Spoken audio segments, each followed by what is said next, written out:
Okay, so, ayan. So, let us feel the presence of our Lord in our midst.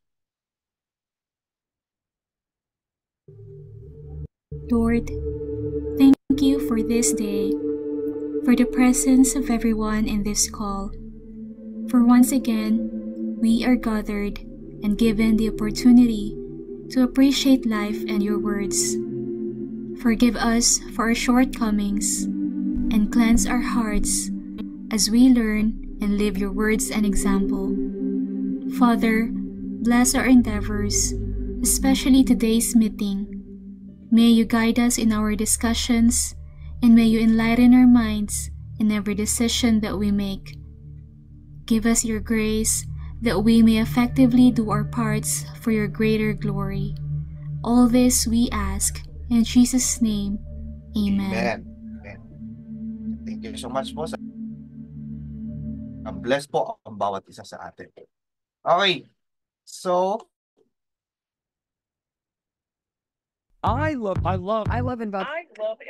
okay, so, ayan. So, magandang gabi po sa mga kakapasok lang. Sa ngayon lang po nakapasok. Welcome, welcome po sa inyo lahat. Okay,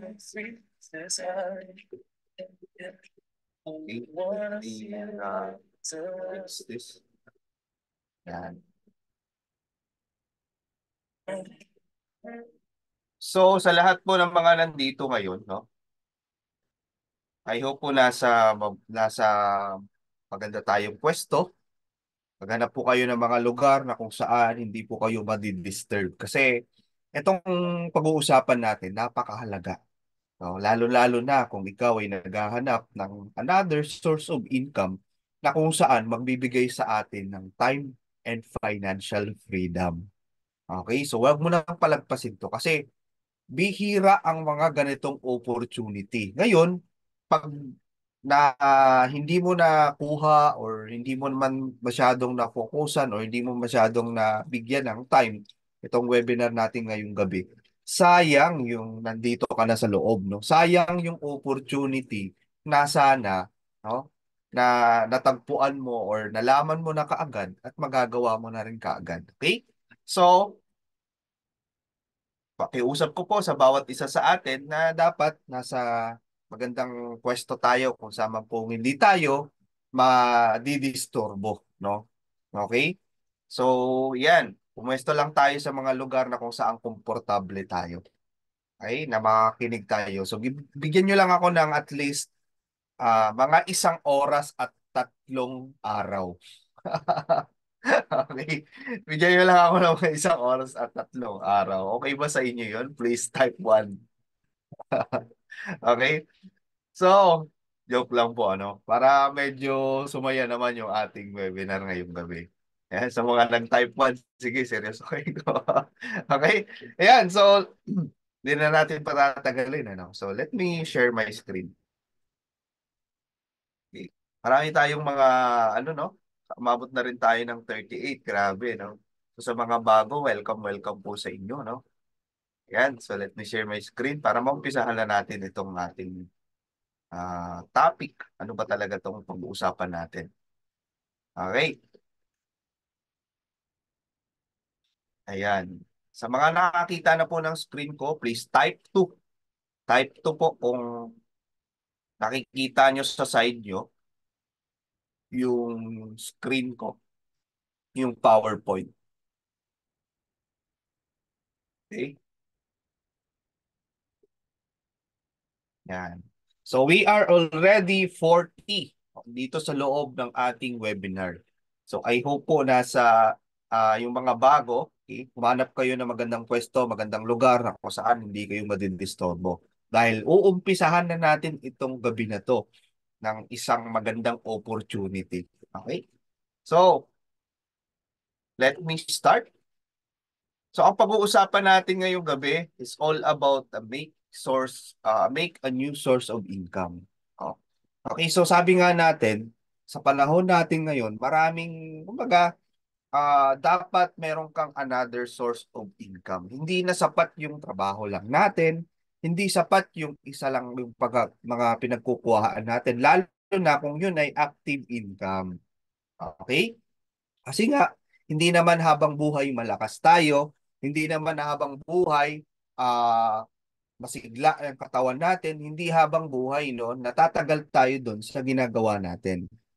Okay, kung passive income. Kasi kailangan din naman natin magpahinga, kailangan din naman nating mag-enjoy. So if ever, okay, na may opportunity na katulad po nito, okay, itong pag-uusapan natin, okay, mahalaga na makapasok tayo or magkaroon tayo ng ganitong klaseng opportunity na magbibigay sa atin, na bibilihin yung mga oras na dapat itatrabaho natin.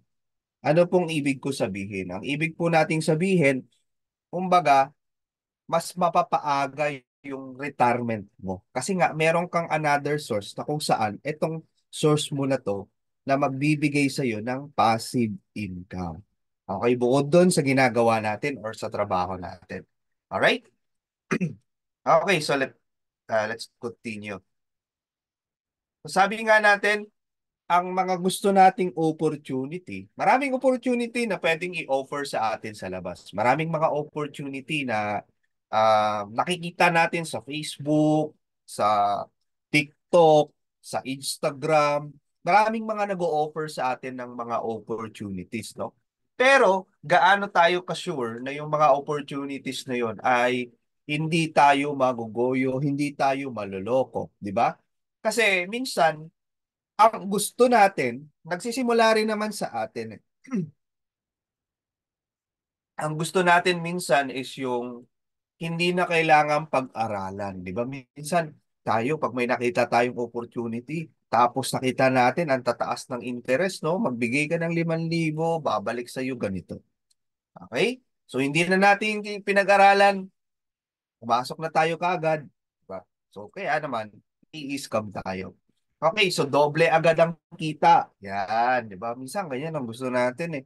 Double your money, no? Mahilig tayo sa ganun. Pag may nakita lang tayo na nag-offer ng ganun, no? Ang bibilis nating mag-click, ang bibilis nating magbigay ng pera, mag-send ng pera, kahit hindi naman natin kilala yung mga tao na yun. Tama? Okay? Bato-bato sa langit, tamaan, umilag. Sobrang taas ng interest. Ayan, no? So, magbigay ka ng ganito, mataas yung interest, di ba? Okay, babalik sa'yo after 2 weeks, after 1 month, after 3 months. Yan ang mga gusto natin. Eh. Wala na tayong gagawin. Mag-aantay na lang tayo, di ba? Mabilis ang kitaan, no? Mabilis ang kitaan, no? Parang may mga ganun pa. And one-time, big-time investment. Kaya ang daming nai-scam, no? Okay? Kaya pag ganyan po, ang hanap natin, nasa maling webinar kayo kung yun po ang hanap ninyo, no? Kung itong mga to ang hanap nyo, nasa maling webinar po kayo. Kasi ang hanap nyo po ay scam. Okay? So, itong pag-uusapan natin, hindi po ganun.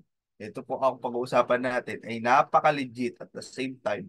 Ito na po ang pinaka number one or sabi nga natin, second to none opportunity. Okay? Tutuloy natin. Alright, so ano-ano ba dapat or ano ba yung mga pinagkakakitaan ng mga tao since before hanggang ngayon? So paano nag-evolve yung mga pinagkakakitaan ng tao? So unahin natin, no, pag-usapan yung agriculture age. Ibig sabihin ng agriculture age, ito yung mga panahon ng mga lolo't lola natin kasi nung unang panahon, di ba? Ang pinagkakitaan lang ng tao is agrikultura. Ibig sabihin, mga nagtatanim, nag-aalaga ng mga hayop, di ba? Wala pa kasing internet dati. So yung doon pa lang nagsisimula, no? Para kumita ka ng pera, kailangan mag-alaga ka ng hayop, mag-alaga ka ng baka, ng manok, magtanim ng palay, di ba? So yun yung agriculture age, panahon ng agrikultura. Hanggat sa nagkaroon na ng tinatawag na industrial age. Ang industrial age, ibig sabihin niyan yung mga factory. So diyan na pumasok or diyan na nabuo yung mga factory workers, no? Yung mga factory workers na to, dahil galing nga sa farming, inoperan sila ng mga factory na, o sige, dito na kayo magtrabaho sa amin, 9 to 5 lang or 8 to 5 lang ang trabaho ninyo, nasa loob pa kayo ng isang factory, hindi kayo naaarawan, di ba? May mga benefits pa kayo, di ba? Ayun, so inoperan yung mga nasa farming before. Kaya nagkaroon na ng mga factory workers. Hanggat sa nagkaroon na ng information age, na uso na po yung mga school, yung school system natin, di ba? Yung mga magulang natin na nagtatrabaho sa factory, ang sabi sa atin, oy anak, mag-aral kang mabuti. Kasi pag nag-aral kang mabuti, di ba? Magkakaroon ka ng magandang grado. Pag nagkaroon ka ng magandang grado, okay, makakagraduate ka at makakapaghanap ka ng magandang trabaho. Pag nakahanap ka ng magandang trabaho, gaganda ang buhay mo. 'Di ba ganun yung mga pangako sa atin o ating mga magulang? Okay? So, yun po, nagsimula po yun sa information age. Tuloy natin. Hanggat sa nagkaroon na po ng tinatawag na conceptual age dahil nauso na yung internet, marami ng tinatawag na mga creators, no? Nag-develop ng mga application, nag-develop ng Facebook, si Microsoft, Apple, at kung ano-ano pang mga klase ng mga technology na nailabas sa market, no? Yan na po yung tinatawag nating creators age or conceptual age. Hanggat sa napasok na tayo sa digital age. Yung mga kabataan, yung mga panahon na to, no? Lahat na po ng impormasyon ay free. So, search lang natin sa Google, i-search lang natin sa YouTube, i-search lang natin sa kung saang mga platform, meron na tayong impormasyon. Hindi katulad before na nasa mga library pa, pupunta ka pa ng school library para lang makakuha ng kagawa ng assignment, di ba? So ngayon, mas madali na. Bakit po? Punta ka lang sa cellphone mo, sa Google, nandun na lahat. Okay? So, sino po nakarelate ng ganun? Sabi ni Ma'am Cecilia, no, ouch, nangyari yan sa akin. Okay, so serve as lesson learned or charge to experience po, no? Okay, tuloy natin. Dahil nga ngayon, digital age na, pumasok na tayo dito sa mga platforms na to. So, kabahagi na ng buhay natin itong mga platforms na to. Okay, nandyan na yung Google. Kailangan meron ka ng email ngayon. Sino na lang ba ang walang email ngayon? 'Di ba? Bago ka magkaroon ng Zoom account, meron ka dapat email. Okay, hindi ka makakapasok sa Zoom natin kung wala kang email.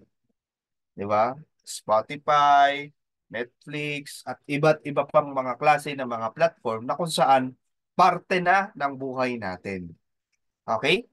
The future of human evolution dahil sa pagbilis ng pag-evolve ng mundo, ng tao, nagkaroon na tayo ng tinatawag na robotic age. Yan, diyan na natin makikita na yung mga restaurants at kung ano-ano pa, mga establishment, meron na pong mga tinatawag na mga robotic assistants, may mga robotic cooks, may mga robotic vehicles, may mga robotic deliveries, at kung ano-ano pang mga klase ng mga robotic or AI na functionality na kung saan mas ginagawang convenient yung trabaho ng tao. Okay, katulad niya sa cellphone natin, meron tayong pag Samsung user ka, meron diyang AI na pwede mong iset yung alarm mo, kung sino yung gusto mong tawagan, di ba? Meron tayo niyan sa ating mga Samsung. Ganon din sa mga Apple user, di ba? Merong yung AI, yung tinatawag nating si Siri, di ba? Pwede ka diyang magtanong, pwede ka diyang mag-set ng kung ano mang schedules mo using Siri, no? Voice command yan, di ba? Ayan. So sa mga naka-experience na, ang tawag natin diyan, artificial intelligence. Okay, so sabi nga, Tesla planong mag-mass produce ng humanoid robots. Ibig sabihin, si Tesla pala or si Elon Musk, gusto niyang mag-produce, plano niya, no? At meron na ngang ganito ngayon. Okay, hindi lang naging plano, kundi meron na rin talaga. Sa Japan, meron na. Sa part ng Europe, meron na. Sa Asia, meron na rin. So, ibig sabihin, paunti-unti na nade-develop or nag innovate na yung mundo natin, papasok na rin talaga tayo sa tinatawag na robot. robotic age. Ayan, no? Ibig sabihin, dito sabi nga ni Elon Musk, robot na yaya, hardinero, caregiver, o di kaya ay factory worker. So ano ang impact nun sa mga tao? So mawawalan na po ng trabaho. Yung mga madadaling trabaho na kaya nang gawin ng robot, mapapalitan ka na. Okay? Bakit? Mas okay yung robot eh. Bakit? Hindi nagrereklamo, walang leave, 'di ba?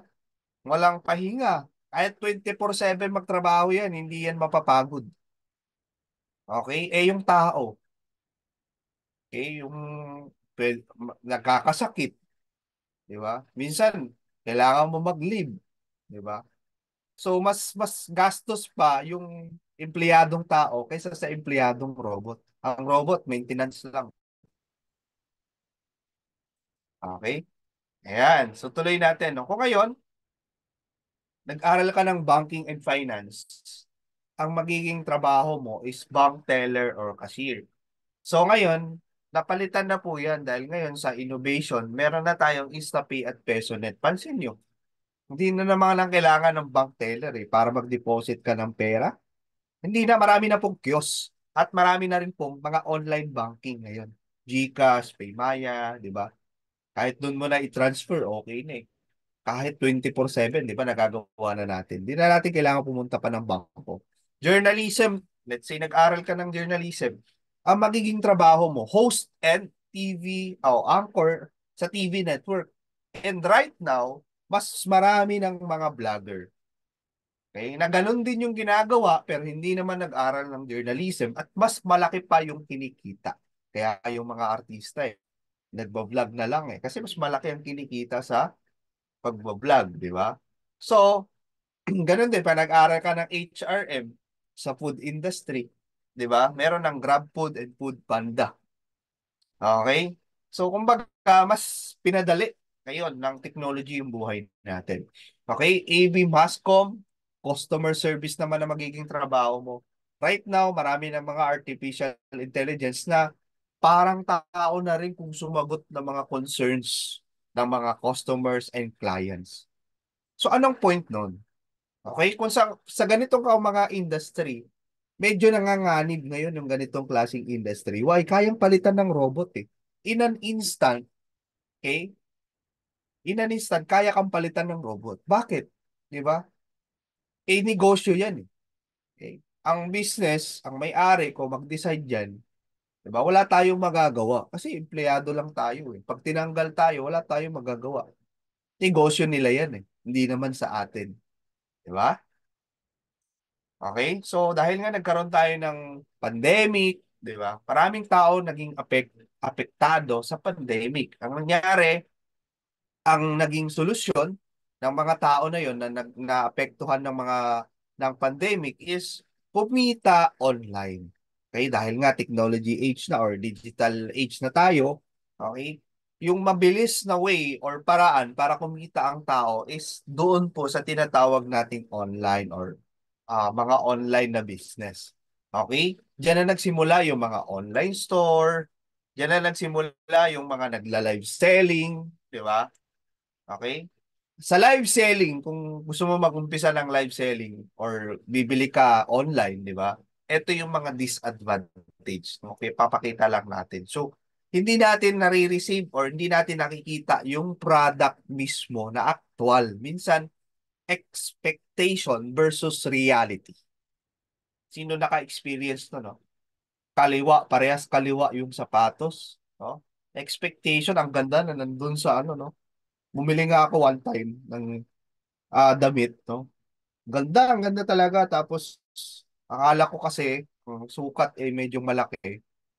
Nung binigay sa akin, ay, nung natanggap ko, sobrang sikip, grabe. Ganda pa naman sana. 'Di ba? So wait for the item to arrive, 'di ba? Antayin mo minsan ang ang nakakaasar pa, at pag inantay mo yung yung package mo or yung parcel mo, nagkakataon naman na aalis ka, tsaka naman yan dumarating. Or may busy ka, saka naman siya darating yun. Ganun. So chances of mishandling minsan yung mga product nasisira, kasi binabato lang, di ba? So yan minsan yung mga disadvantages. Ngayon, kung start ka ng online business, magbebenta ka ng mga produkto, isipin mo to, no? Isipin mo to. Parang ganito lang yan eh. Kung magbebenta ka ng sapatos, isipin mo na isang malaking pool, no? Fish pond, okay? Isang malaking fish pond. Tapos, 100 kayo ang namimingwit. Tapos yung isda, isa na lang. Okay? Sabihin ng isda, saan kaya dito yung okay? Saan kaya dito yung masarap na pain? Parang ganun sa online selling ngayon. Why? Benta ka ng sapatos, ang dami mong kalaban. Di ba? Hindi na alam ngayon ng mga customer kung saan bibili. Ang tinitignan na lang nila yung mga reviews, kung maganda, di ba? So doon sila bibili sa mga dati ng trusted na. Di ba? Kung magsisimula ka pa lang, medyo alanganin. Okay? At kung gagawin mo naman yung online na business na i-share mo sa mga kaibigan ka, mag-anak mo, kala mo, susuportahan ka nila. Ang una pong hindi susuporta talaga sa'yo, mga kamag-anak kakilala mo. Di ba? Minsan, sin zone. Di ba? Message mo. Di ba? Ganyan, hello. Di ba? Nag-offer ka ng business mo sa kanya. Di ba? Yan pang unang-unang magne-negative sa iyo. Tandaan mo, no? Kung hindi mo pa na-experience magnegosyo, okay? I-try mo. I-try mong i-offer sa kamag-anak mo muna. Okay? Diyan mo malalaman. Diyan mo malalaman, no? Sino nakaka-relate doon? Yung mga nag-try na po mag-online business. Please type 1. Okay? Kung na-try mo na 'yon, ang unang-unang hindi maniniwala sa iyo, no? Is yung mga kakilala at kamag-anak. Normal 'yan. Which is normal, no? Yan, no? Ang dami. Si Sir RV, Ariel, si Ma'am Grace, di ba? Yan, di ba? Grabe, no? So, that's how the world works, di ba? So, isa sa pinakamagandang business na natakbuhan natin ngayon, na meron ngayon, no? Dati kasi, para lang to daw sa mga mayaman. Para lang to sa mga magagaling sa math. Para lang to sa mga marurunong magbasa ng mga ganun candle-candle, ganyan, di ba? Ang hirap, di ba? Pero yung trading ngayon, open na po sa public. Dati kasi para ka mag-trade, kailangan mo pa mag-aral na napakamahal na mga courses. After nun, syempre, hindi naman agad-agad matututunan mo. Pero ang pinakamaganda nung pandemic, itong trading na to, marami ang kumita. 'Di ba? Nung pandemic kasi walang paraan ang tao para mag-earn ng pera kundi kung hindi online business, hindi trading. Okay? So you can do inside your home and not affected by pandemic or economic crisis. Itong trading kasi kaya mong gawin na kahit nasa bahay ka lang. Hindi siya apektado ng pandemic. Kahit pandemic po. Okay? Ito lang yung business na kumikita ka kahit ka sa pandemic, mas lalo ka pang kikita. Okay? Kasi walang paraan ng tao para kumita kundi sa trading lang. So, how to start a trading career? Kailangan mo mag-aral. Ito yung sinasabi natin. Kung gusto mong mag-aral talaga ng trading by yourself, mag-enroll ka sa mga courses katulad nito, no? Mag-aaral ka. Okay? Meron pong tatlong klaseng trading. Number one, forex trading. Ang forex trading, okay, meron diyang tinatawag na stop loss and no trading on weekends. Ibig sabihin ng stop loss, di ba? Pag nag-start ka ng trading, i-assume mo na or i-accept mo na manatatalo ka. Sa 10 na trading mo, dalawa, isa ang panalo mo. Depende yung kung marunong ka. 'Di ba? Sa sarili mo or manual trading. So may stop loss, ibig sabihin ng stop loss, let's say nalulugi ka na ng 10% para hindi ma-liquidate lahat ng pera mo, i-close mo na yung trading. So nalugi ka na ng 10% noon. Kumbaga talo na talaga. So paulit-ulit na 10% na 10% na lugi mo, umabot ka na ng 100%, ubos na rin talaga ang pera mo. 'Di ba? So yun lang po yung disadvantage doon. So wala ring trading sa weekends. Kung may nag-o-offer sa inyong trading, forex trading, tapos may trading sa weekends, kalokohan po yun. Kaya nga pansin nyo, wala ngang bangko ng weekends eh. Okay, kasi ang forex, weekdays lang yan. Okay, number two, stock trading. Ang stock trading po for long term yan. Okay? Long term po ang stock trading, hindi yan pwedeng yung pang araw-araw kasi hindi naman ganun kalaki yung ginagalaw ng or yung hindi ganun ka volatile ang market sa stock market. Kumbaga, gradually maliliit lang siya yung increase, di ba? And isa pa sa mga disadvantage nito, control by the company and major shareholders. Halimbawa niyan, no? Let's say, bumili ka ng shares sa isang company. Tapos yung company na to nag-i-start, di ba? Ngayon, habang lumalaki yung company, di ba? Lumalaki rin yung value ng shares. Ang nangyari, nung tumaas na yung value, syempre inasahan mo na mag-aantay ka ng 10 years or kahit 20 years, no? Na para kumita yung pera mo. Dahil wala kang, hindi mo nga alam yung trading talaga kasi nag-invest ka lang. Ang nangyari, inilabas ngayon ng company yung malaking shares nila. So ang tendency nun, bababa ngayon yung presyo ng shares. Ngayon, ikaw naman, mangyayari nun, matatakot ka kasi, aba, wala nang value yung shares ko. Ilalabas mo na ngayon yung shares. Nung nilabas mo, binili naman nila. Nung binili nila, tumaas na naman yung value. Okay? So may manipulation na nangyayari. Kasi kontrolado po nila yung value or shares ng market. Lalo na po yung mga maliliit na companies, no? Mga pen stocks. Diba? Kayang kontrolin. Crypto trading, ang crypto trading po, decentralized siya. Ito lang ang nakita ko, isa sa mga talagang pinakamagandang ah, industry na kung saan pwede ka mag-trade na may labang ka talaga. Okay? So number one kasi, decentralized siya. Bakit decentralized? Walang mangingialam, walang magkocontrol doon sa price ng market. Kasi publicly tinitrade siya eh. So kung ano yung galaw ng market, nakadepende yan sa mga nagtitrade doon. Okay? At blockchain technology. Alam naman natin po, ang blockchain technology ay isa sa mga secured, safe, and hindi kayang i-hack na technology right now na meron tayo sa panahon natin.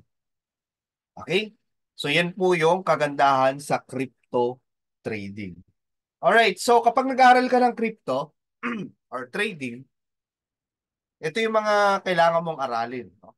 Tulad yan, head and shoulders, rising wedge, mga double bottom, mga breakouts. Di ba? Marami kang kailangang aralin dyan. At hindi naman lahat sa actual, yan na yung lumalabas doon sa actual. Di ba? Minsan hindi eh. Iba pa rin yung actual na experience mo. Okay? Yan. So sa live market, okay, ganun po, mapapansin natin, kaya marami minsan yung mga tao na nagtitrade. Iba-iba, multiple po yung kanilang monitor. Kasi nga, bawat coins or tokens or kung ano man yung tinitrade nila, nakalagay dyan yung mga graph. So, para mabantayan nila. Okay?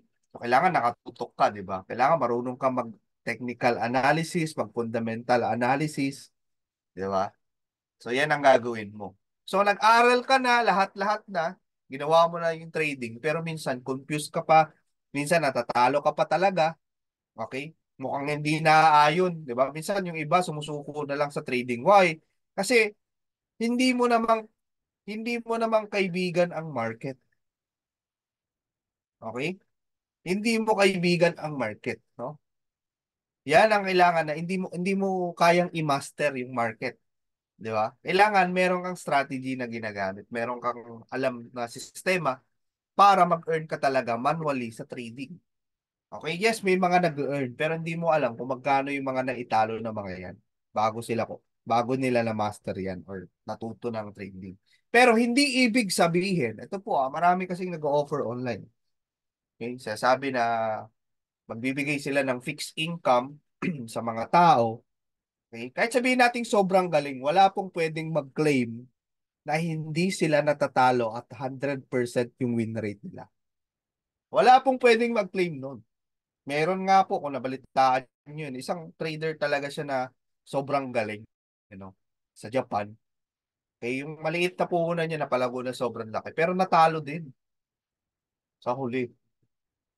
Okay? Kasi nga, hindi mo kontrolado yung market eh. Hindi mo alam bukas kung anong pwedeng mangyari. Kahit sobrang galing mo sa technical, meron pa pong fundamentals. May marami pong karakteristik na nagpapagalaw sa market. Okay? So, dahil nga, hindi mo kabisadong market, di ba? Minsan, dahil sa emosyon natin, di ba? Kinakabahan ka. Minsan naman, pagka nananalo ka, overconfident ka, tinotodo mo. Minsan naman, pagka may balita na ganito, natatakot ka, nagsisell ka, di ba?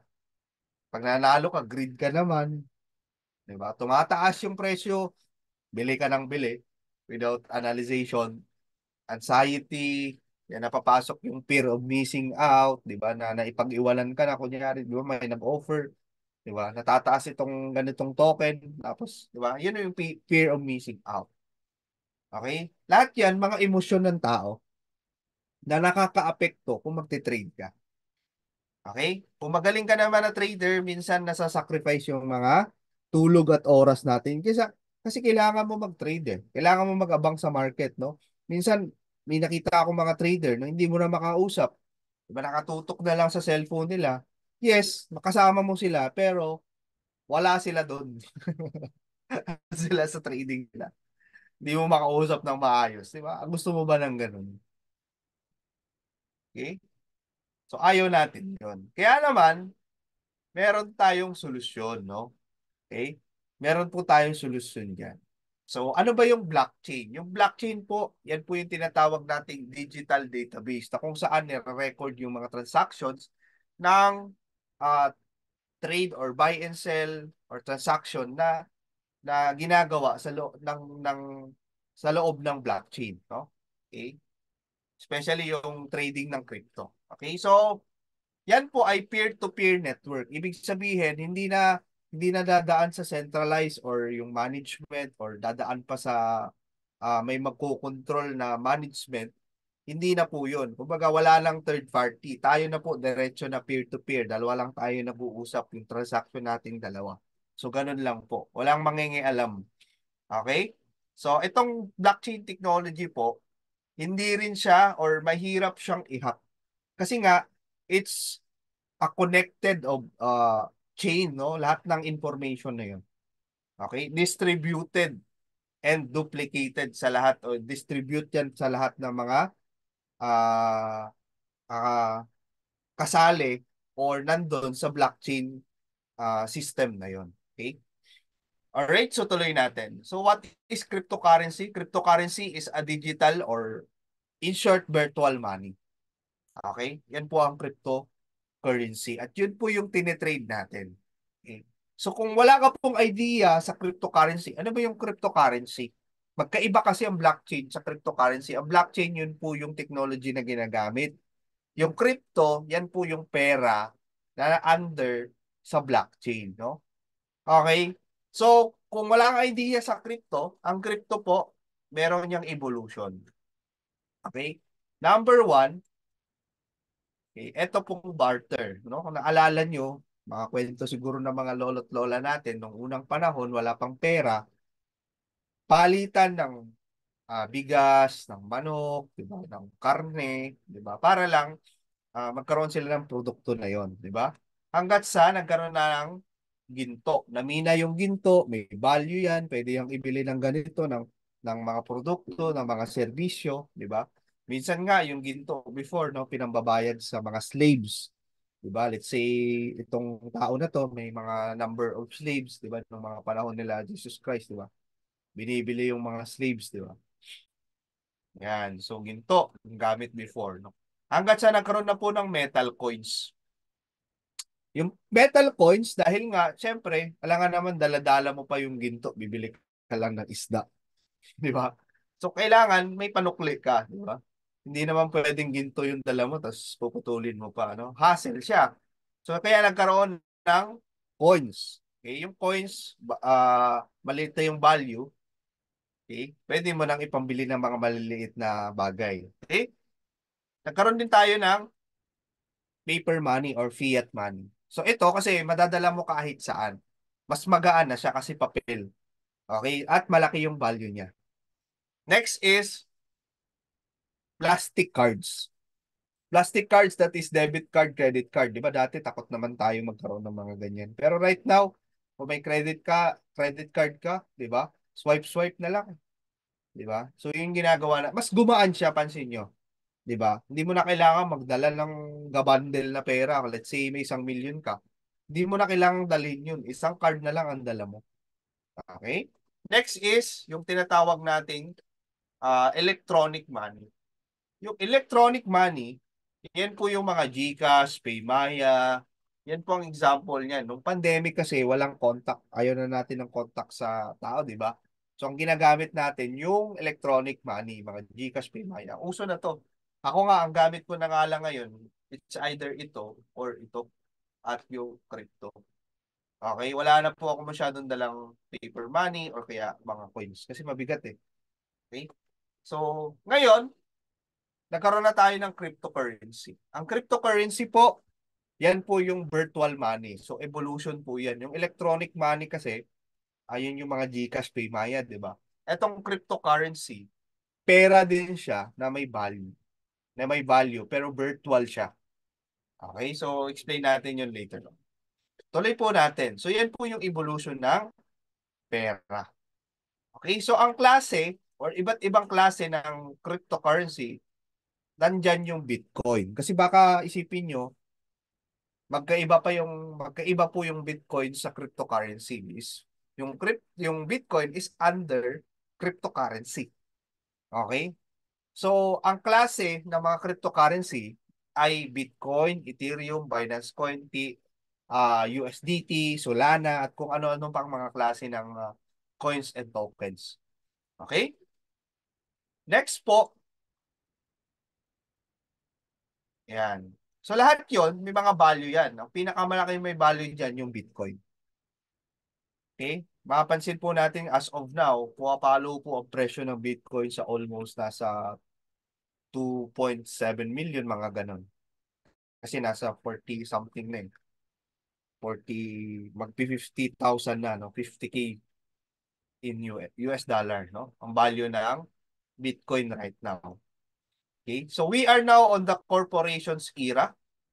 Okay, pansin natin yung mga korporasyon ngayon. Since, eto nga, pansin natin, no, si Microsoft pala, since 2014 pa, nag-iipon ng Bitcoin and other major currency. Kasi tinatanggap na pala nila before yung cryptocurrency. Wala nga tayong kaalam-alam niyan eh. Noong 2014, hindi pa natin naririnig yung Bitcoin cryptocurrency. Pero sila, alam na, nandun na sila.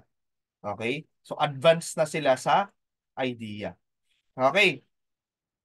Next is, kung kilala nyo po yung Citibank. Yung Citibank po, okay, nasa cryptocurrency na rin. Malaking bangko po yan. International bank po yan. Pero nasa cryptocurrency na rin. Diba? Next is, yan, Bitcoin Island. Yung Boracay. Sino po nakapunta ng Boracay dito? Pag pupunta ka ngayon sa Boracay at meron kang Bitcoin or meron kang cryptocurrency, pwede ka nang mag-book ng hotel, kumain ng mga restaurant, gamit yung iyong cryptocurrency. Okay, galing, di ba? Next is, yan. So, ang Pilipinas po, rank at 8 in the world in crypto ownership and third highest country in the Southeast Asia. Ibig sabihin, talagang ano na natin, na-adapt na natin yung cryptocurrency talaga. So, pero marami pa ring mga tao ang walang idea or misinformed pagdating sa cryptocurrency. Okay? Kaya itong klase ng webinar natin, tinuturo natin dito para ma-inform tayo. Palaman natin ano ba talaga yung crypto, paano tayo magkakaroon. Okay, yan po, nung pumunta po kami sa Hong Kong, may mga ATM na po na pwede kang bumili or magbenta or ng cryptocurrency. Ang labas po ng pera dito ay Hong Kong dollar. 'Di ba? Pagka nagano ka, nag benta ka ng iyong crypto. So yan po ang ATM nila doon sa Hong Kong. Kahit saan ka mapunta, meron sila, may mga over the counter din silang mga bilihan ng cryptocurrencies. Ayan, no? Ayan, no? Ito ay malapit sa Central. Ito naman ay nasa TST o Chimchachoy na ATM. Ayan. So, dito sa Pilipinas, ang Union Bank meron na ring sariling ATM ng Bitcoin. Ayan, no? So, pwede ka rin bumili at magbenta ng Bitcoin dito sa ATM na to. Sa may Makati po ito. Ayan, no? Nakapunta na dyan si Coach Alec. Pinicturean pa niya para alam natin na totoo na merong ganon, di ba? Baka sabihin niyo picture lang. Ayan, no? Pinuntahan talaga niya. Okay. So, thanks to Coach Alec. Okay. So, sino-sino na yung mga companies at mga corporations? And kilalang kilala niyo yung mga nandyan, no? Nandyan sila Citibank, Morgan Stanley, JP Morgan. Okay? So, yung Shell, nandyan na rin, di ba? Daimler, Mitsubishi, Ford, di ba? McDonald's, di ba? Nasa cryptocurrencies na rin. Okay? Ikaw na lang wala. Di ba? Ayan. So, napakarami na po dahil nga sabi nga natin, nasa corporations era na tayo. Dahil nasa corporations era na tayo, okay? Sabi nga natin, meron tayong inaantay na era. Okay? Ngayong 2024. At yun po ang inaabangan ng crypto community. Okay? So, ito po, yung chart na to, ang tawag po nito, ito yung history na nangyari sa Bitcoin. Okay, ano ba yung nangyari sa Bitcoin? No? Noong 2009 or 2008, 2009, yung mga time na to, dito nagsimula ang Bitcoin. Unang transaction ng Bitcoin. Ang nangyari, etong time na to, itong linya na to, ito ay 4 years, no? From 2008 to 2012. Okay. Yung panahon na yan, 2008, 2009 to 2012. Okay, wala pa masyadong value yung Bitcoin. Hindi pa pinapansin, di ba? Okay? Yan yung pioneers era na tinatawag natin. Okay? Next 4 years, 2012 to 2016, mapapansin nyo dito, maliit lang ang value ng Bitcoin, ng $10 lang siya. Pero nung dumating na po sa speculators era, okay, pumalo na po ang value ng Bitcoin sa 1,000 pesos. Sorry, 1,000 US dollar. Ibig sabihin, 'di ba? Kung nakabili ka dito ng 10 Bitcoin, okay, ang value pa lang niya dito is centavo, 'di ba? At pumalo na ng 1,000 isang Bitcoin, $1,000 or sa peso 50K, 'di ba? So magkano 'yon? That is already 10,000. 10,000 dollar, 'di ba? That is $10,000, 500,000 pesos. Kung nakabili tayo dito. Okay? Kaya lang, hindi naman natin, na-miss natin yung opportunity na to. Next 4 years, retail trader. Ito yung mga trader na galing sa Forex, stock market. No? Nakita na nila yung crypto, may value, tinrade po nila. Pumalo po ang price ng Bitcoin sa 500,000 isang Bitcoin. Diba? 500,000 isang Bitcoin. Grabe, no? From centavo, itong 2016 to 2020, okay, umalo na po ang price niyan sa almost 500,000 pataas. Okay? Next na era, itong corporations era. Ito po yung era natin ngayon. So 2020 to 2024. Yan, no? So itong era na to, napaka-importanting era to. Bakit? Last na po ito eh. Last na po yan, no? Okay? So, nandito ngayon tayo. Ang price ng Bitcoin, ang pinakamataas na inabot dito is nasa 3.2 million or 3.5 kung di ako nagkakamali. 3.5 million isang Bitcoin. Kung nakabili ka ng 10, milyonaryo ka na. Kaya lang, na-miss nga natin eh. Hindi tayo nakakuha, hindi tayo nakabili, hindi natin nalaman. Na-miss natin yung opportunity. Right now, ang tanong ko po sa inyo, gusto mo nyo bang ma-miss ang opportunity netong 2024 dahil magkakaroon na ng tinatawag na government's era? Okay? Andito na tayo ngayon, paakyat na po ang crypto. Tamang-tama itong nilagay nilang projection. Kasi, bakit? Noong 2022, nag 15K na po ang Bitcoin. Mabot na po ng 15K, bumaba pa po. Na-miss ulit natin yung 15K, hindi tayo nakapasok. Di ba? Ngayon, ang presyo ngayon, nandito na, 2024 na tayo. Okay, ito na. Halos bumabalik na eh. Naging, ano na po, halos umabot na ng 50K. No? Papunta na ng 50K. Okay? Ang projection po niyan, aabot po ng 200K to 1M ang magiging presyo ng Bitcoin. Nagets po natin. Ang tanong ko po sa inyo, gusto mo bang magpaiwan o sumabay? Okay, na-miss mo na to eh. Na-miss mo na yung 2009, na-miss mo na yung 2012, na-miss mo na yung 2016, na-miss mo na yung 2020. Gusto mo pang i-miss yung 2024? Wala na, last na to. Pag na-miss mo yung 2024, you miss the opportunity na sana pwedeng magbigay or makatulong ng malaki sa'yo.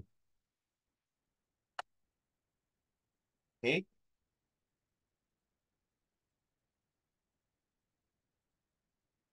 Yan, no? Sabi nga dito ni Coach, hindi talaga na-miss. Hindi talaga bumili kahit $15,000 ang binaba. Ganun lang talaga ang isip ng Pilipino. Pag bumaba, nawawala ng gana. Kaya hindi pinapansin ang crypto Bitcoin. Pag tumaas, doon nagpapanik kung kailan mataas na. Di ba? Totoo naman eh.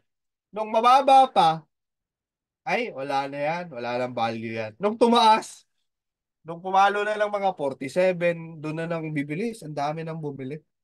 Di ba? Di ba dapat buy low, sell high? Diba? So, ganun po ang mindset natin. Kasi, kaya 90% of trader, 90% ang mga nagtitrading, natatalo. Bakit? Yun nga eh. Meron tayong emosyon. Ganun po yung isip natin, di ba? Pag bumababa, hindi tayo bumibili. Pag tumaas, tsaka naman tayo bumibili. Kahit, kahit na po, na napakadaling intindihin yung buy low, sell high. Di ba? Kaya nagtataka ka, ang prinsipyo lang naman, buy low, sell high. Pero bakit may natatalo? Ganun nga po. Diba? Pansin nyo nga, nangyayari, di ba? Nung 15K, walang bumili. Nung 47 na, tsaka ang dami bumili. Okay? Yan. So, tuloy natin. So, cryptocurrency, nire-regulate ka, pansin nyo po, no? Paunti-unti nang nire-regulate yung cryptocurrency sa iba't ibang part ng mundo, iba't ibang bansa, nire-regulate na po ang cryptocurrency. May mga bansa na po na ang ginagamit nilang pera ngayon is Bitcoin or cryptocurrency. Sa El Salvador, ayan po, no, ginagamit na nilang pera doon, crypto, Bitcoin. Hindi na po dollars. Okay? So, may mga iba't ibang bansa pa na ah, susunod na rin doon na gagamit ng crypto. Bakit? Decentralized kasi siya. Okay? Walang kumokontrol. Hindi katulad sa pera natin, talagang kontrolado ng central bank. Kung gusto nilang mag-print ng pera, mag-print sila. Okay? Ang crypto kasi hindi na piprint yan. Kaya tumataas yung value. So what to do next to prepare for the future? So we need to accumulate and generate more Bitcoin and cryptocurrency. Ibig sabihin po, kailangan natin mag-generate ng maraming cryptocurrency. Kasi pag umakyat na yung value niya, okay, doon natin mapapakinabangan. At the same time, so habang nag-trade yung bot natin, kumikita tayo. Diba? Habang umaakyat yung price. So right now, meron tayong solusyon. So kung di ka marunong mag-trading, wala kang idea sa trading, ito po ang solusyon natin, Royal Q. Okay? Sa Royal Q, there are two ways to accumulate cryptocurrency. Number one, AI trading. AI trading, passive income yan. Wala ka masyadong gagawin dyan. Set up ko lang, hands-free trading, okay na yan. Number two, subscription business. Ang subscription business po, okay, katulad yan na Netflix, yan ang mga business natin. So, explain natin later on. So, this is a new generation of trader, okay, yung AI. Kung naghahanap kayo ng information o kaya certification ng Royal Q, meron tayo niyan. Pwede niyang screenshot, no? Nandiyan na po lahat. Okay? Ayan. So, ang Royal Q po, kinoconnect natin siya sa mga tinatawag nating crypto bank. Ito po yung mga crypto bank. Okay? OKX, HTX, Bybit, Indodax, Kraken. Yan po yung mga crypto bank natin. So, kinoconnect lang natin siya dito para i-automate po ang trading natin.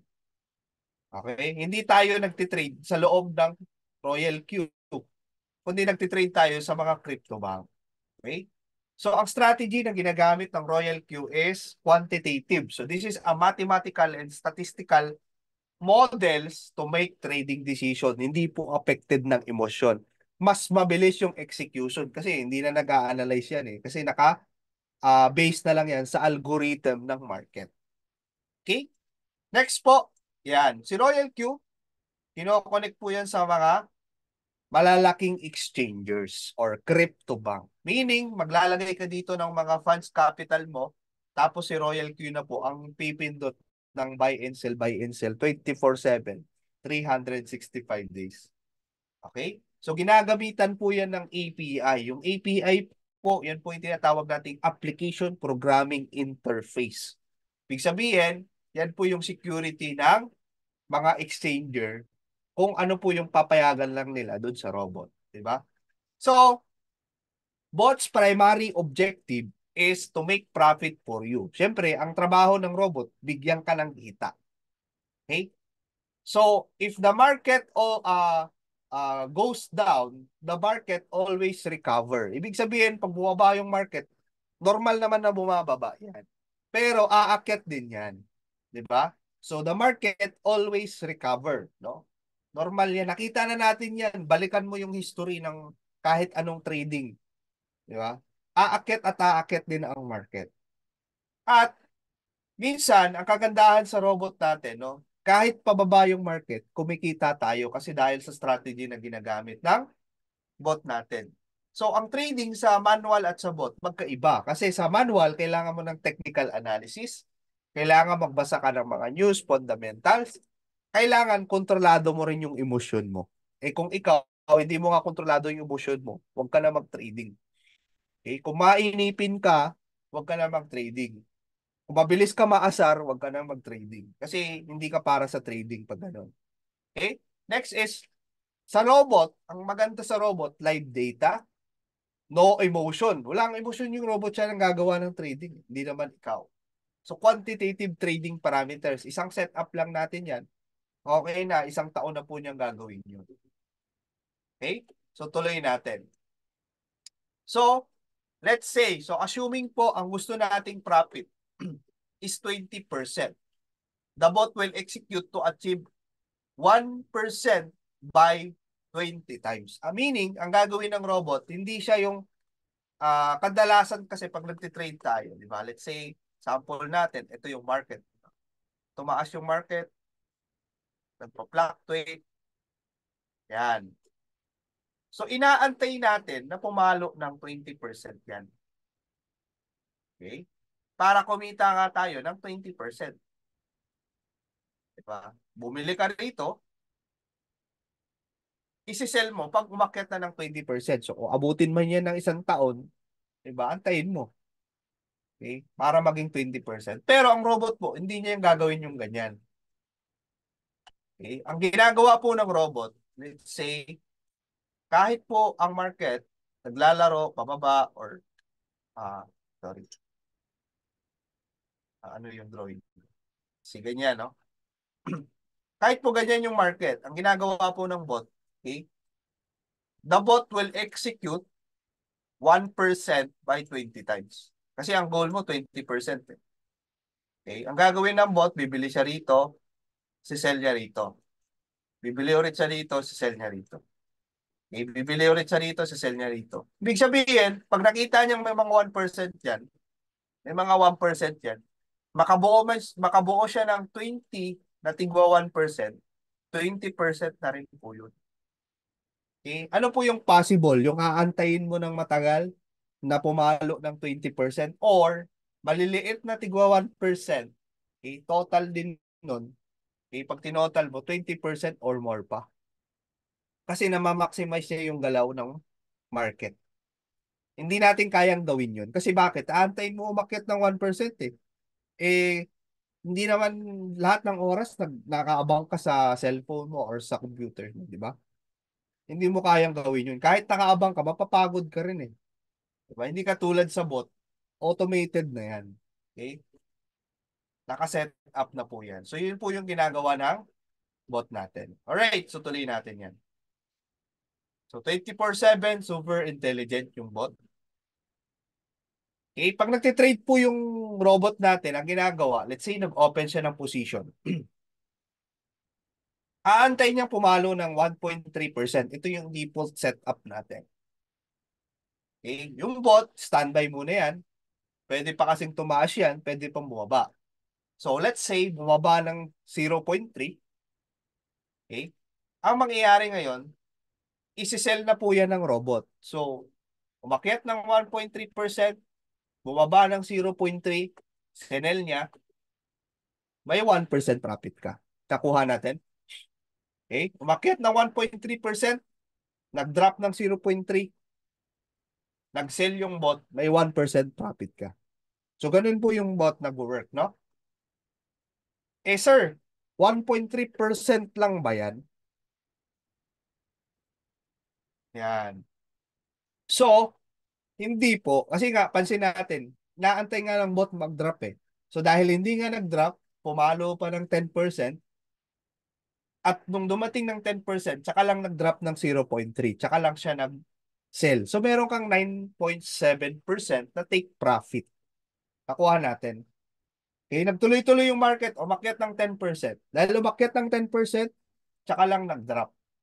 Nag-drop ng 0.3, isinel ng bot, 9.7% ngayon ang take profit mo. Depende sa laki ng capital. Alright? So wala pong fix. Wala pong fix dito. Pag may nag-offer sa inyo ng fix, hindi yan trading. Scam yan. Diba? Sino mag-offer sa inyo? Sinong matinong utak na nagtitrade ang mag-offer sa inyo ng fixed income? Okay? Yan. So pag bumaba po ang market, okay, bibili ulit siya, okay, after 0.5 na pag-akyat. So cycle lang siya. Cycle lang. Pansin nyo, wala siyang sinesell na loss. Hindi siya nagbebenta ng loss. Why? We are trading on spot market, kaya ang robot, pag bumababa yung market, hinuhold lang niya yan. Tsaka lang siya magsisell kapag bumalik na yung price at umakyat na doon, nakita niya na magpa-profit ka, tsaka lang siya magsisell. Hindi siya magsisell hanggat hindi mo sinesell manually. Yun po ang kagandahan sa robot natin. Hindi siya affected ng emosyon. Kasi kung tayo gagawa niyan, bumababa yung market, sinesell natin kagad, di ba? Kala natin hindi babalik yung market. Natatalo tayo. Yun po yung stop loss or cut loss na tinatawag. Okay? So cycle lang po yan. Yan. Ito po yung actual na ginagawa ng robot. So ito yung tinatawag nating high frequency trading. High frequency trading. Big sabihin ng high frequency trading, hindi mo kayang gawin to as human. Okay? Bantayan mo ng ganyang kabilis, diba? Ang execution, makuha mo lahat ng opportunity. Mahirap po yun. Nakakagawa lang po niyan bot. Kaya pansin nyo, buy lang siya ng buy dito kasi mababa. Tsaka na lahat sinel nung umakyat dito. Buy ulit siya. Nung umakyat dito, sinel niya. Di ba nakukuha niya yung opportunity? Okay? So, hindi natin kaya dahil nga meron tayong emosyon. Yun po ang kagandahan sa robot natin. Alright, so tuloy natin. Alright, so ito po yung mga kinikita ng mga nagpapatrade sa robot, no? Meron pong $134, may 425, merong 42, pa iba-iba, pansin nyo po, no? Kasi hindi pare-parehas ang araw. Wala pong fix. Yan. Paulit-ulit ko pong sinasabi sa inyo pag may nag-offer sa inyo ng fixed income yun. Wala pong fixed income dito. Sa trading, kahit manual trading, mapa-automated trading, wala pong fixed income. Okay? So, iba-iba po yung mga earnings. Depende po sa capital natin. Hindi mo pwedeng i-compare yung earnings mo sa earnings ng ibang tao. Kasi nga, magkaiba kayo ng start, magkaiba kayo ng tinitrade na token, magkaiba kayo ng capital. Okay? So, hindi natin pwedeng i-compare. Kaya pansin nyo lang, pinapakita natin dito na nakabase po sa capital at kung anong tinitrade nating token. Okay? Yan, no? Yan po yung ibang mga earnings. Pansin nyo po, araw-araw nag-generate siya, no? Ang gumagawa lang yan, robot, hindi na ikaw. Okay? Yun po ang kagandahan. Saan ka makakita ng ganong opportunity? Walang idea, wala kang idea sa trading, pero para kang professional na kumikita ka araw-araw sa trading. Lupit mo, di ba? Saan ka makakita ng ganun? Even kahit anong background natin, kaya nating para tayong professional trader na rin. Kasi pansin mo, kumikita ka araw-araw sa trading. Diba? Para ka na rin professional trader kasi nga meron ka robot. Okay? Tuloy natin. So, eto po, meron pong testimonial dito na 6 days lang, kumita siya ng 489,550. So, halos kalahating milyon. Okay? So may mga araw kumita siya ng 117,000, 66,000, 45,000, 67,000. Diba? Sa loob ng 6 na araw, ang kinita niya is almost nasa 500,000. Ang puhunan po nitong tao na to is 2 million pesos. 2 million pesos po. Okay, pagpalagay natin wala pong Royal Q, wala pong trading. Anong negosyo ang gagawin natin? 'Di ba? Anong negosyo gagawin natin? Let's say nag-traditional business tayo, nagtayo tayo ng karinderya o coffee shop, sabihin natin, 2 million pesos.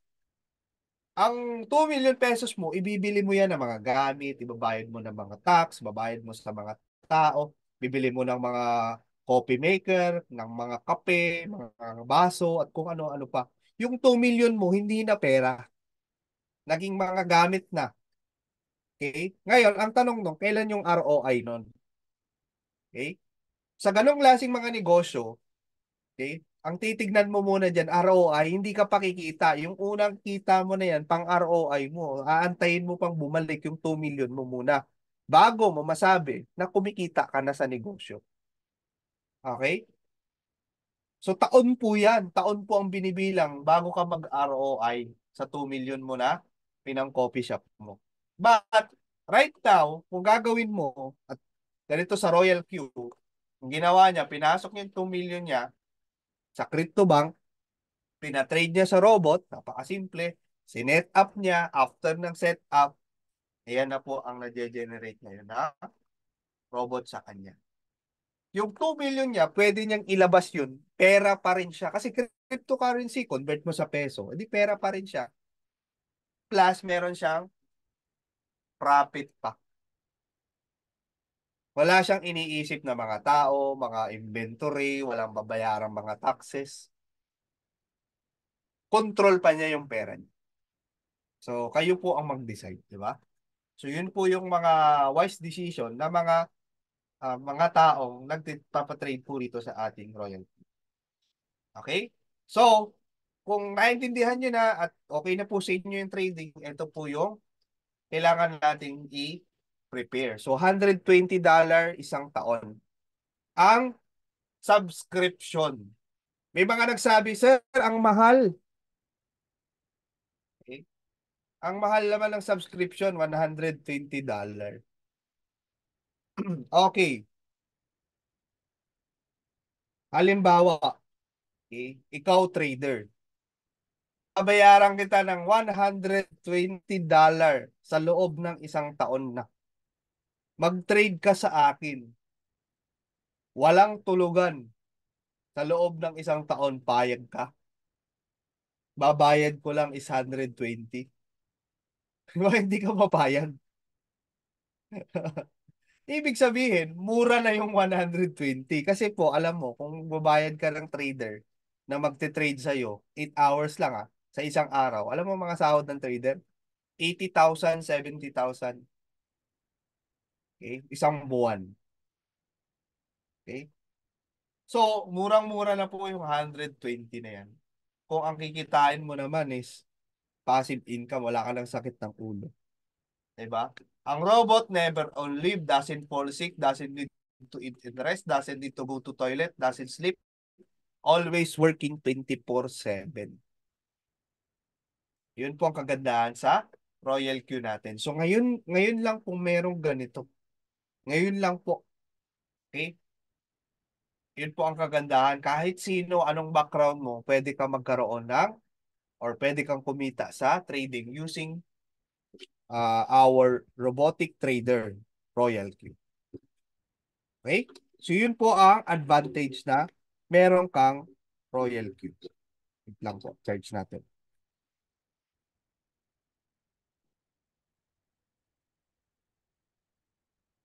Okay.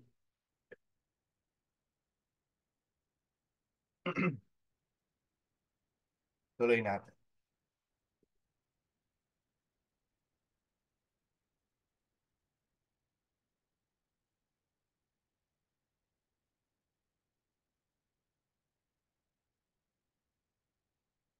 Wait lang po, no?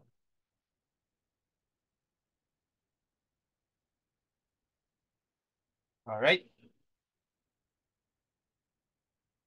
Tuloy natin, no? So meron tayong gas fee. Yung gas fee po, yan po habang nagsisell yung bot, yan po binabawas yan, yung gas fee. So we are now in subscription business. Karamihan kasi sa mga nagsasubscribe sa robot natin, wala namang 2 million, wala namang 500,000 na ipapatrade sa robot natin. Okay? So anong paraan natin para magkaroon tayo ng malaking trading fund na hindi na po galing sa bulsa natin yung ipapatrade pa natin sa robot natin? So meron tayong solusyon po diyan. Meron pong programa ang Royal Q para po doon na mas ma-maximize natin siya na pwede pa tayong magkaroon ng another source of income within Royal Q din na pwede mapalaki natin yung ating kapital. So ano po yung subscription business? Yan po yung negosyo ni Netflix, Prime Video, HBO, YouTube at kung ano-ano pang mga platform ngayon na merong success subscription business model. Yan. Spotify, YouTube, yan po, negosyo rin po nila yan. Okay? Katulad ng Sun, PLDT. Di ba nagsasubscribe tayo dyan para makagamit ka ng internet? Kailangan mo mag-subscribe. Di ba? Babayad ka monthly. Okay? So yun po yung negosyo ng subscription business. So pag-usapan natin si Netflix. Si Netflix po, meron yung 3.7 million na subscribers all over the world. Ngayon, dahil meron siyang subscribers na 203.7 million, bawat tao nagbabayad ng $10 kada buwan. So kung isusubahin natin yan, aabot po ng 116 billion ang kinikita po ng Netflix sa isang buwan. Grabe, di ba? Walang binabayarang office, walang binabayarang mga tao. Subscription lang siya. Yun po ang kagandahan ng subscription business. Wala kang masyadong intindihin. Okay? Hindi katulad sa magbebenta ka ng mga produkto, kailangan mo ng inventory, kailangan mo ng mga kung ano-anong mga, di ba? No shipping. Ang subscription business, no? Bakit maganda ang subscription business? Number one po, no shipping cost. May produkto ka, i-ship mo pa yan. Magbabayad ka pa ng shipping. Minsan, doon sa pupuntahang lugar, hindi natatanggap. Babalik pa sa'yo. Di ba? So, cost din po yun. Diba? Lugi ka na doon. No selling of tangible product. Hindi ka na magbenta ng mga pampaputi, mga kape-kape. Pag may pera ka, kumita ka sa trading, sa subscription, bili mo ng produkto na gusto mo. Kahit anong products pa yan. Number three gives you a lifetime passive income. Katulad ng Netflix, no? Tuloy-tuloy na po mag-subscribe yan kasi ginagamit na ng tao ngayon yan. Trend po yun. Ito po yung trend eh. Maraming ang mga sinihan ng mga nagsara, di ba? Dahil sa Netflix. Ang trading, Maraming gustong kumita ng pera. Ang tao ngayon gustong kumita ng pera. Ang pinopromote mo, magbibigay sa kanila ng earnings or another source of income. Di ba? So kaya naman, magsasubscribe ang mga tao. So stable income unlike selling of tangible products. Worldwide yung market, no boundaries, no? Kahit saang lugar po 'yan. Pwede mong gawin yung Royal Queue, no? Kahit saan ka pumunta. Not affected by lockdown kasi bakit? Trading tayo eh. At minimal overhead expenses. Okay, wala kang babayarang mga tao, mga rentals, mga papasahurin, wala pong ganun. Okay? So yun po yung advantage. At ngayon po, right now, ang updated po na user ng Royal Q is nasa 2 million. Total profit sa trading alone, 139 million dollar. Okay? Million dollar yan. Ibig sabihin, kumita na ang mga tao ng 139 million dollar sa trading lang. Hindi pa kasama yung subscription. 200 plus countries na rin po ang tumatangkilik sa Royal Q natin. Okay? So wala na pong dapat patunayan ang Royal.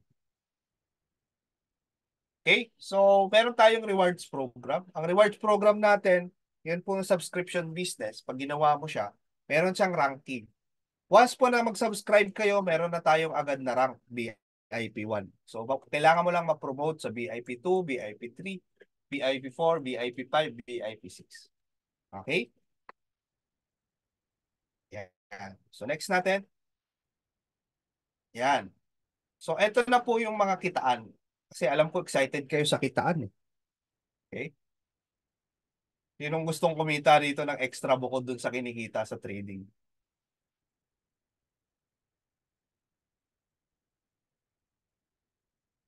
Ayan. Okay? So sa subscription business, dahil ikaw nagte-trade ka na, okay? Nagte-trade ka na ng uh, nagte-trade ka na ng sa robot mo. So ang gagawin mo, i-share mo lang yung link mo. Pag na-share mo yung link mo, meron kang marireceive na $30. Okay? Yung $30 na po na yun, galing po yun sa subscription. No? Papasok po yan sa asset mo. Pwede mo pong i-withdraw, pwede mo pong ipang-add sa trading capital mo. So, para lumaki. So, unlimited po yan. Kahit ilan po ang i-refer nyo, wala po problema. So, yan po kapag ikaw ay VIP 1 lang.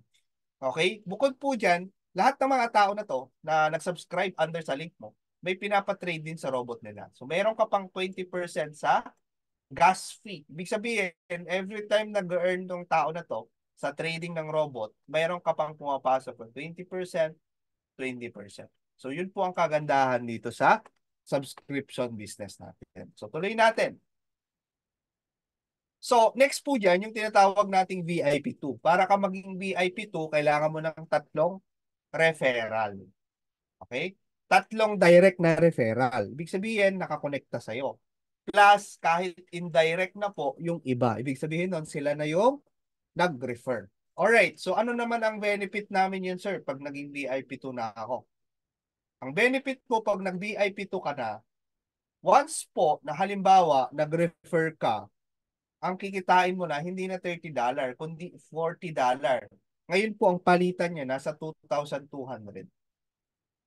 Okay? Kasi 56 na po ang palitan ngayon eh. Diba? So, tuloy natin, no? Kapag ka, halimbawa naman, yung nirefer mo, okay, yung nirefer mo, nag-refer din, meron ka pong $10 pa doon. Meaning, kahit hindi na ikaw yung nag-refer, meron ka pang additional $10 sa lahat ng mga subscribers under sa team mo.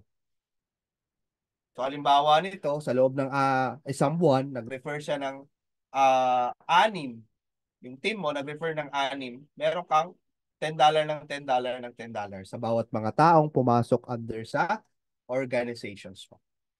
Okay. So yun po ay VIP 2. So you also earn sa lahat ng mga trading profit ng mga robot nito. 30% na po sa gas. Lahat ng tinitrade nila, meron papasok pa rin sa'yo. Lahat ng profit nila sa trading, meron po papasok sa'yo. Yun ang kagandahan sa subscription natin. Alright, tuloy natin, no? So, next is BIP3. Ang BIP3 po, isa sa magandang ranking yan, no? Napaka-safe na ranking. Ang kailangan mo lang dyan is tatlong referral. Tatlong referral na ma-promote sa BIP2. Ngayon po, yung dalawa, kahit hindi na po BIP2, kahit BIP1 lang, okay na yan. Total of 100, kasama na tong 5. Kahit hindi na po direct sa'yo ang 100. Hindi mo kailangang i-direct yung 100 na yan sa'yo. Mahirapan ka. Okay? Yan po ay mga referral na. Maaari hindi mo na yung kakilala. Yung mga tao na yan. Okay? So, ang kagandahan ng BIP3, alam niyo mga kapatid, ang kagandahan ng BIP3 is, kapag nag-refer ka ng sarili mo, kikita ka ng $50. Sa peso, yan ay nasa 2.7 na yan ngayon. Okay? Plus, meron ka pang 40% sa gas fee. Ibig sabihin, kita ng mga tao sa trading profit nila, may papasok sa yung 40%. Plus 20% or $20 sa indirect referral. Meaning, halimbawa, yung 100, yung 100 tao nag-refer ng 20 na subscription. So, times 20, that is $400. So, meron kang $20,000 na additional bukod pa doon sa sarili mong direct. Okay? So, plus yung mga kinikita ng mga tao nito sa trading nila, meron ka pang 40% sa gas fee. Yun po yung kitaan sa subscription. So, tuloy natin siya. Meron pang B4, B5, B6. Hindi ko na masyadong i-explain kasi aabutin tayo ng 3 araw. Okay? Meron pong ibang training para dyan.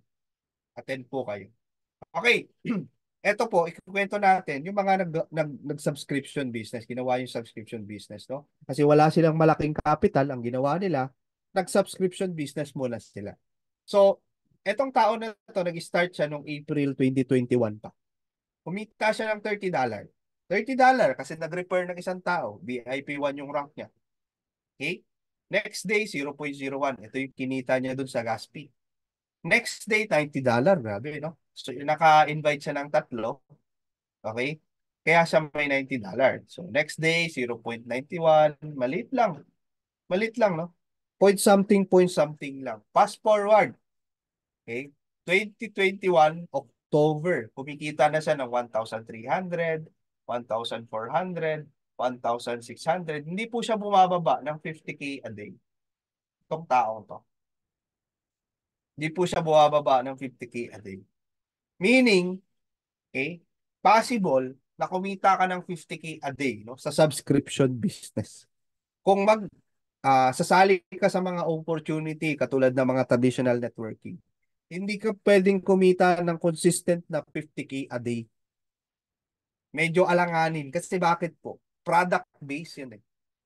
Okay? Kailangan mo mag-sales ng kaparehas ng kahapon na sales mo. Hindi katulad dito sa atin kasi trading siya. Ang gumagawa ng trading, robot. So, araw-araw may nagtitrade. Araw-araw may pupasok. Kaya, pansin nyo, halos consistent yung kita sa trading. Nagets natin? Okay? So, yun po yung kagandahan na. Okay. So, eto naman po, ang tao na to, baka kasi sabihin ng iba, baka kailangan mo ng maraming invite para kumita ka ng malaki. So, ito po, patunayan natin na hindi kailangan ng maraming invite. Pansin nyo, nakalagay dito sa side na to, not activated yet, 10. Activated, 18. So, ang talagang, ano lang niya, direct lang niya is 18 na tao. Okay, nag-invite siya ng 28, 10, hindi niniwala. Nag-download lang ng Royal Queue. 18, nag-activate. Ito yung mga tao nag-activate na. So, itong 18 na to, na-duplicate siya. Nag-refer sila, hindi niya nakakilala yon.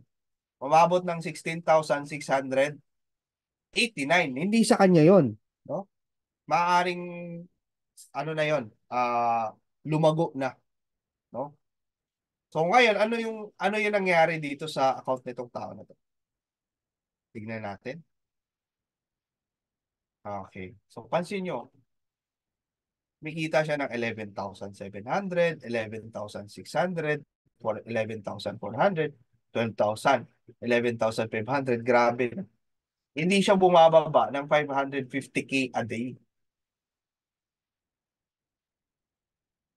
550K a day and 15 million isang buwan per month, no? 15 million.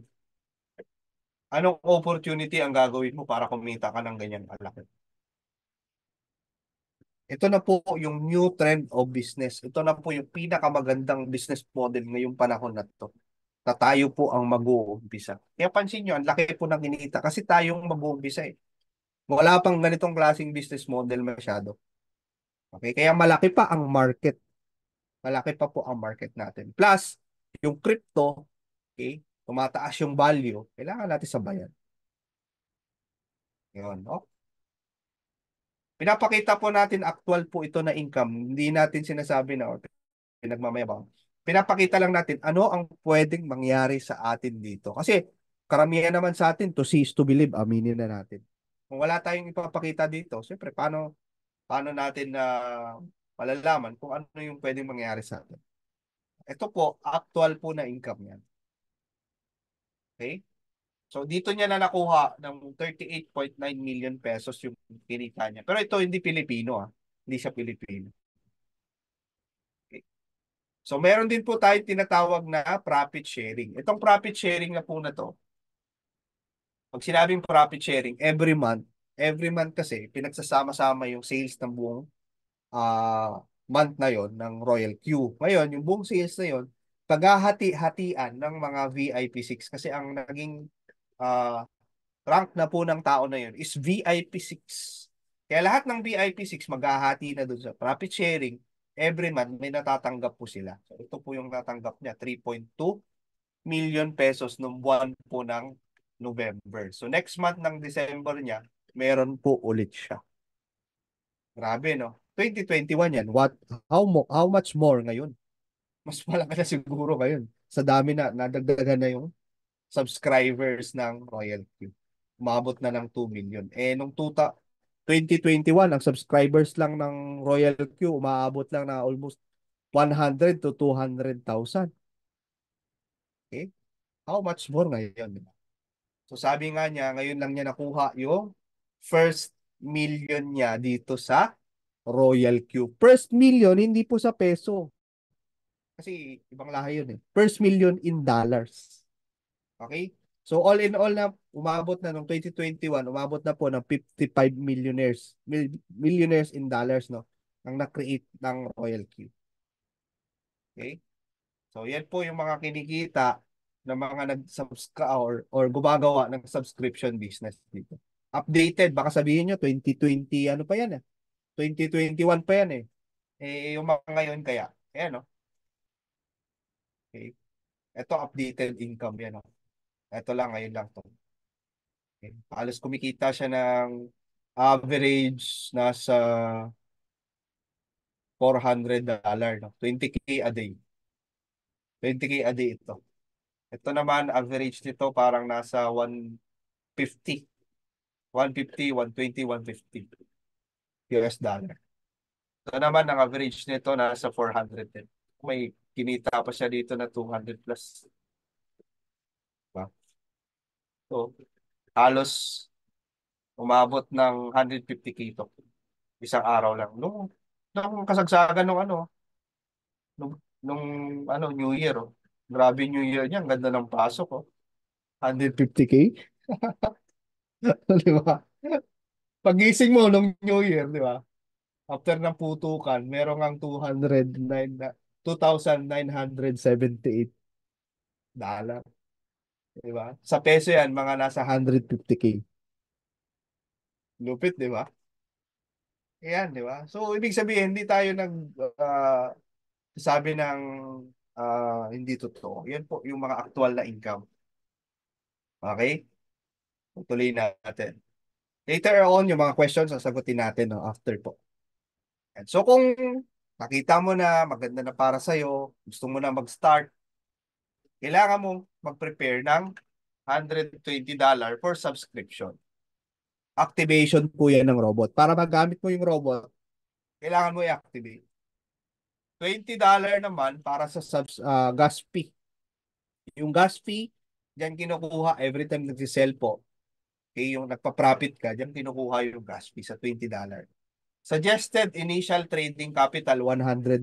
So, sinasuggest kasi natin, base yan sa settings ng robot. Okay? Yung $100 na yun. Plus, $1 na transfer fee. Kasi pag nag-transfer ka galing sa exchanger mo, lilipat mo sa royalty $1. So, kaya naman, ang total is 241. Ngayon, parang kanina, nag-activate kami. Ang halos sa peso, ang palitan na almost nasa 13,700 or 13,800. Kasi may butal pa. Okay? So, yan po, no? Yan po ang i-prepare mo. Pero kung ang meron ka lang, etong 120, nasa 7K yan, subscription pa lang or activation pa lang, pwede naman mag-activate ka na. Gawin mo yung subscription, mag-refer ka ng apat na tao. Okay? Yung apat na tao na yon, edi meron ka ng 120. Yung 120 mo, hatiin mo yan sa suggested initial trade capital plus yung gas fee. O nabuo mo rin yung initial natin na starting, di ba? Okay? Hindi ka na naglabas ng trading capital kasi kinuha mo na sa subscription, nabuo mo pa yung pang-trade mo. So yun lang po yung diskarte. Sabi nga nila, kung gusto, may paraan. Pag ayaw, may dahilan. Okay? So kung gusto mo magbago ang buhay mo, gagawa mo siya ng paraan. Okay? Kung ayaw mo, hindi nasa sayo na. Diba? So pinapakita lang natin kung gaano po kaganda yung royalty. Kung gaano po kaganda itong opportunity natin. So kung nag-iisip ka ng mga source of income, ito na po ang pinakamagandang source of income as of now na natagpuan natin. Okay? Yan. Alright, so ngayon, dahil okay na sa'yo, satisfied ka na, ang una mong gagawin, i-message mo ngayon yung nag-invite sa'yo. Sabihin mo sa kanya, ready na akong mag-subscribe. Okay? Bibigyan kanya ng link para makapasok ka. Okay? Magre-register ka ngayon sa link na ibibigay ng taong nag-invite sa'yo. Okay? After that, that's the time na mag-activate ka na ng account. So, i-guide ka naman ng taong nag-invite sa'yo. Siya naman mag-guide yan sa'yo. Okay? So, wag po kayong mag-alala. Hindi mo gagawin niya mag-isa. Okay? So, sabi nga natin, your dreams will not adjust for you to achieve them. It is you who will adjust to achieve your dreams. So, tayo pong mag-a-adjust sa pangarap natin. Hindi yung pangarap natin yung mag-a-adjust para sa atin.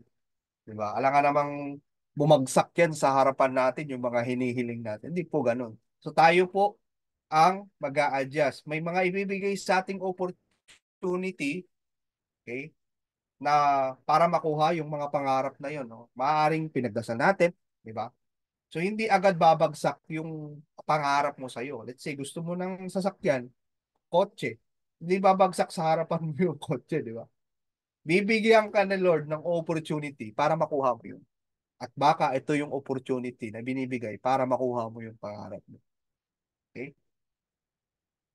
So, take action po. So, right now, bago tayo mag-post, may tatawagin akong tao para mag-share. Okay? May tatawagin po akong tao. Nandito po ba siya? Okay. Ayun. So, ayan. So, yan. Tatawagin natin. Papakilala ko muna sa inyo. Okay? So, itong tao na to, isa tong tao na naniwala sa akin. So, hindi po kami magkakilala. Nakilala ko lang to sa Facebook, nagka-message kami, nag-uusap kami, ang dami niya ring sinalihan, tinatay na opportunity kasi kumbaga gusto niya rin magbago ang, kumbaga, makatulong, magbago ang buhay niya. At the same time, syempre, mabigay niya yung mga pangarap niya sa family niya. Okay, dahil nga itong tao na to, OFW, napakasipag po nito. Diba? Pero right now, nasa Pilipinas siya. So, hindi ko na patatagalin. Gusto ko siya na po magkwento. Okay? Tawagin natin si Sir Jose, Coach Jose Atienza. Sir, andiyan ka ba? Nandito sir pero hindi ako Okay maka-click sa lang ano po, sa okay video. lang po. Okay, okay. Maraming salamat no. Yan, so the floor is yours. The mic is yours, sir. Actually, magandang gabi sa inyong lahat. Ako nga pala si Jose Atienza. Nung nakilala ko ang Royal Q by accident, actually pwede ring hindi accident eh. Talagang bigay na sa akin. Nung nung dumating sa akin si Royal Q, hindi na ako nagdalawang isip na mag-subscribe kasi nakita ko yung oportunidad na napakaganda talaga niya. Kaya hindi ako nagdalawang isip, nag-subscribe ako, tapos naghanap ako ng mga kaibigan na pwede mag-subscribe din. Yun, nakakuha naman ako, kailan-ilan, mayroon akong 13 na subscriber. Tapos, ang nangyari, siyempre, dahil nga sa medyo mahirap din talagang mag-invite. Kaya ang ginagawa ko, padandahan na lang hanggang medyo naka ano na rin, medyo lumaki-laki na rin yung aking naging kapital. Pero mas maganda talaga sa Royal Q kasi ang basta marami ka lang ma-invite, malaki ang chances talaga na ano, lumaki ang kita. Maliban dun sa ano mo personal na trading na wala ka na rin namang gagawin kasi robot nga yung magti-trade para sa iyo. Kaya nga ang kagandahan pa ng Royal Q habang nandyan ka, kahit may trabaho ka, pwede mo siyang iwanan kasi hindi naman i-Royal Q mag-invite na mag-invite saka mag-check din kung ano nangyayari kahit na wala kang alam, pwede. Yun ang kagandahan sa Royal Q kaya nagustuhan ko yung Royal Q. At plano ko nga pagka medyo lumaki na kita, ang pinakabisyon ko talaga, gagawin ko lahat ng sa lugar namin gagawin ko silang lahat ng subscriber. Kasi pwede talaga lalo kung maano mo lang siya ma ano mo lang talaga masundan yung kanyang ano kasi may formula na ang Royal Q. Gagawin mo na lang susundan. At siguradong ano may pag-asa kasi ngayon pa lang medyo maganda-ganda na yung kita kahit paano. At yun lang coach. Ayun, no? So, yan, thank you so much kay Sir Jose. Sir Jose, meron lang akong gustong ipakwento sa iyo yung naging experience mo nung umuwi ka. Yung kung Actually, yun nga eh. kaya, Gabing-gabi na tapos wala na akong pambiling ticket kasi wala na akong pera eh. Tapos ang ginawa ko na lang, ginamit ko yung Binance. Yun nga doon nga isa sa natuwa ko kasi sipin mo gabing-gabi na. Tapos ang sabi kasi ng kuya ko, ano, kukuha siya ng ticket pero alas 9 na raw ng umaga. Yung iniisip ko naman nasa gabi na ako na dumating sa Manila tapos kukuha ng alas 9, di ibig sabihin magtatanggong ano pa ako, mag-step ako doon sa Manila. Yung ginawa ko, dahil hindi ko rin naman talaga alam kung paano siya ano pa bili ng ticket gamit ang Binance. Kaya ginawa ko, nakiusap ako kay Sir kay Coach sa Aris na ikuha ko ng ticket. At yun, nakakuha. Isipin mo, ano na, halos madaling araw na nakabili ka pa. yun. Kaya doon ako lalong natuwa. Ayun. Isipin mo, Grabe. kaya nga anywhere, anytime, pwede mo siyang withdrawin. Ayun. Thank you so much. Oo nga. Coach. Sir Jose, thank you so much Sige. po na i-share mo. Sige. Hopefully, marami pong na-inspired no sa kwento ni Sir Jose. Grabe no yung kwento niya na nung gabing-gabi nga napauwi siya. na kailangan niyang bumili ng ticket. Nagkataon naman na nga, meron naman siyang kinita sa Royal Queue. Yun po yung ginamit niya. Diba? So, grabe. So, yun po yung parang isa sa mga ano, kung saan napaka-convenient nung negosyo natin. Okay? So, right now po sa mga gusto nang mag-join, huwag niyo na pong patatagalin. Subscribe na po kayo. No? So, sa may mga question, open po tayo ngayon. Pasalamatan, palakpakan naman po natin si Sir Jose sa na-share po niya sa atin, na-inspire po tayo. Palakpakan naman po natin. No? Bigyan natin ng masigabong na palakpakan. Virtual clap naman po dyan. Yan. So, thank you so much po, Sir Jose, at sa mga nandito. At, ngayon, sa mga gusto pong magtanong, pwede po kayo mag-open siguro ng mga mic nyo or magtaas kayo ng kamay. Okay? Para naman natin kung sino yung mga gusto magtanong. Okay? So, sasagot tayo ng mga 3 questions siguro para hindi naman tayo gabihin. Ayan. So, kung meron na po kayong question, pwede na po nyo i-type o kaya mag-raise hands lang kayo. Okay? So, wala namang question. Ayan, si Sir John. Sir John. Sir John ba tama? Okay, unmute lang natin. Okay. Sorry. Sige po, unmute na lang. Ayun, Yes sige. po. Lahat. Medyo choppy po kayo, sir. Sa lahat. Sorry. Medyo choppy po yung Wait. Ito, sir. Okay na ba? medyo choppy po yung dating nyo, sir, yung signal siguro.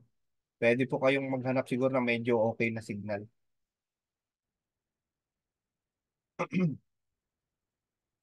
Para malinaw po yung question. Okay. So sa may mga question po, ready nyo na. No? Sasagot pa tayo ng dalawa.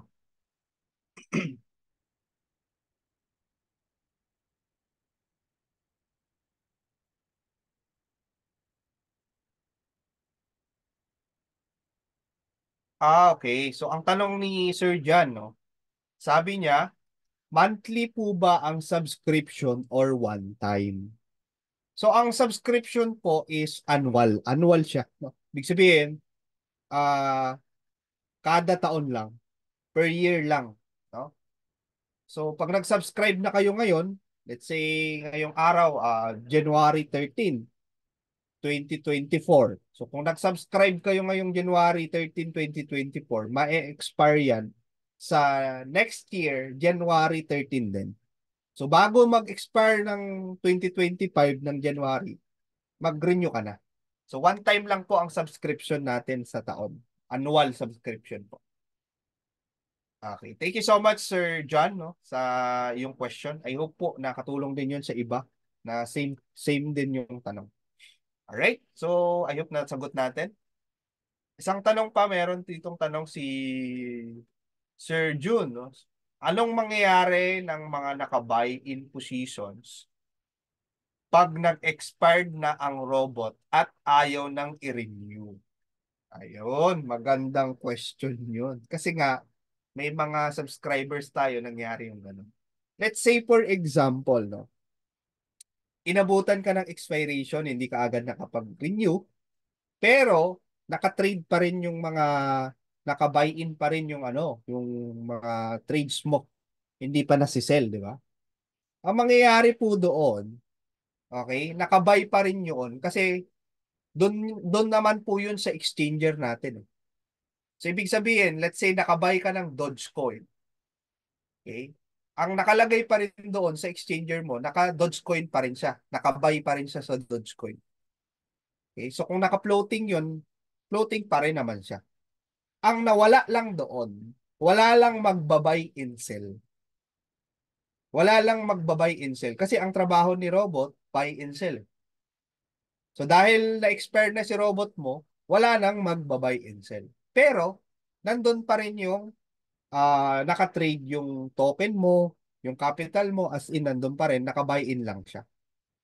Pero kung gusto mong i-sell yun, i-manual mo. Kung let's say hindi ka pa nakapag-renew at gusto mong i-sell yun, pwede mong i-manual sell yun. Doon na yun sa hobby nyo, sa crypto bank nyo. Doon nyo na gagawin. Okay? So, I hope po na sagot natin yung tanong. So, last question po.